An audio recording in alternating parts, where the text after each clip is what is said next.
Hello, and welcome to Storm Tracking Today, where we'll be discussing the latest in the tropics. You are currently looking at the 5-day outlook from the National Hurricane Center. As you can see, there are currently 2 disturbances, one off the eastern seaboard and one in the Bay of Campeche. I should also mention that the Bay of Campeche system was named 92L by the National Hurricane Center, which will remain true until it is named a depression, if at all. And this is the latest 2-day graphical outlook by the National Hurricane Center. You can see the system off of the eastern seaboard as well as 92L in the Bay of Campeche. Both of them have respectively low formation chances within these 2 days.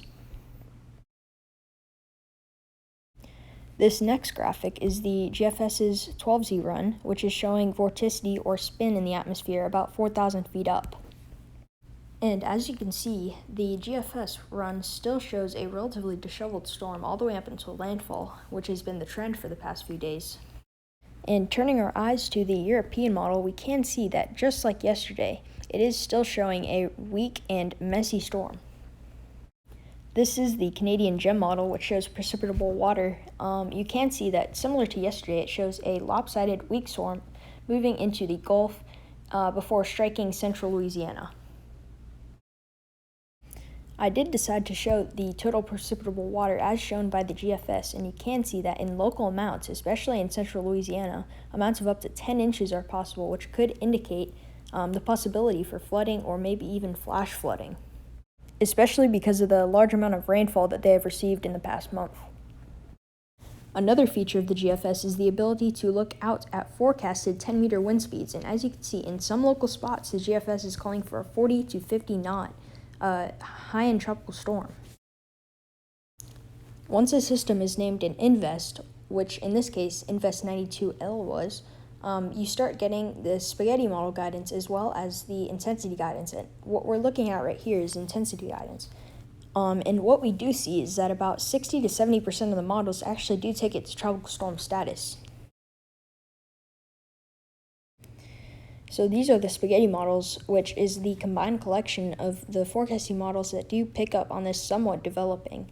And most of them do run it into Mexico, and that is because of a blocking ridge that is forecasted to develop in the northern Gulf, which will keep the system at bay on land. However, after that, there's a chance for the system to reemerge into the Gulf, which it will then have a nice opportunity to develop, which will be in the coming days.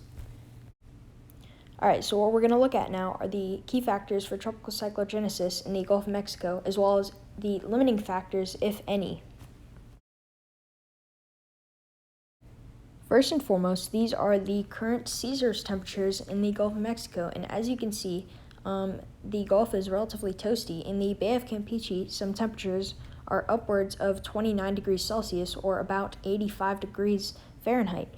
As you get closer to the northern Gulf Coast, it is a little bit cooler. However, it is still sustainable for tropical cyclogenesis with temperatures in excess of 27 degrees Celsius, or about 82 degrees. Our next graphic shows vertical wind shear. Now, vertical wind shear, the less of it, the more favorable for tropical cyclogenesis. And currently in the Gulf of Mexico, especially in the southern Gulf to central Gulf, there are high amounts of wind shear. However, in the next week or so, those amounts could lessen, which could open up an opportunity for development in the coming days. Taking our eyes off of 92L in the Bay of Campeche, we do see the system off of the eastern seaboard shown on the GFS, and it does not look like it will be very strong.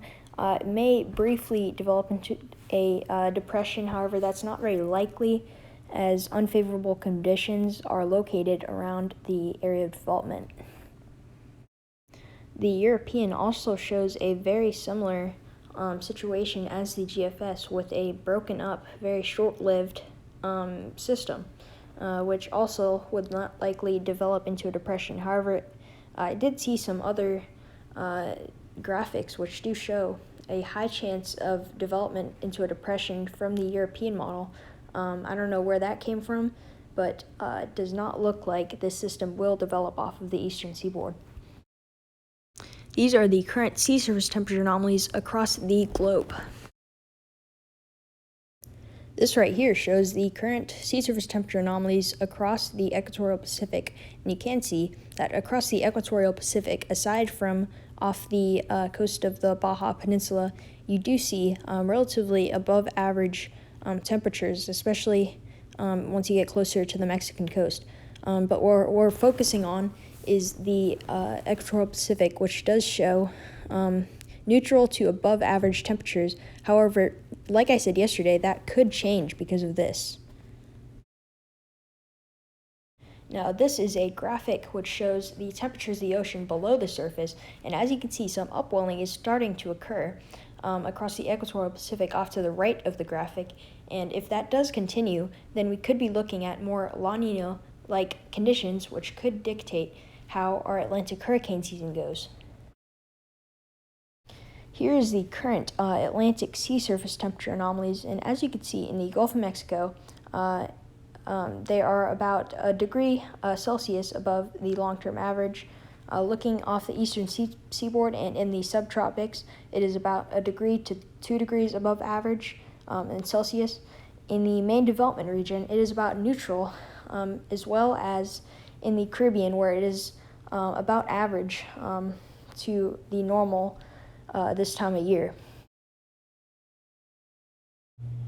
Okay, so this is my latest forecast for 92L. As you can see in the lighter red color, I have my cone, which extends anywhere along the northern Gulf Coast, anywhere from about Houston all the way over towards Mobile and Pensacola. And in the darker red regions, I also have my impacts region. So anywhere in this red region and inland, I'm forecasting that there is a possibility for impacts. Intensity-wise, I believe that 92L could attain tropical storm status and could get anywhere from 40 to 60 mile-per-hour winds. As for the disturbance off of the eastern seaboard, I do not believe that this system will develop, so therefore I have not made a map for my forecasted track. Thank you for watching. If you enjoyed this video, please hit the like button. If you would like to see more videos like this, please hit the subscribe button and notification bell so you won't miss out on future videos. I hope to see you tomorrow on my next tropical update.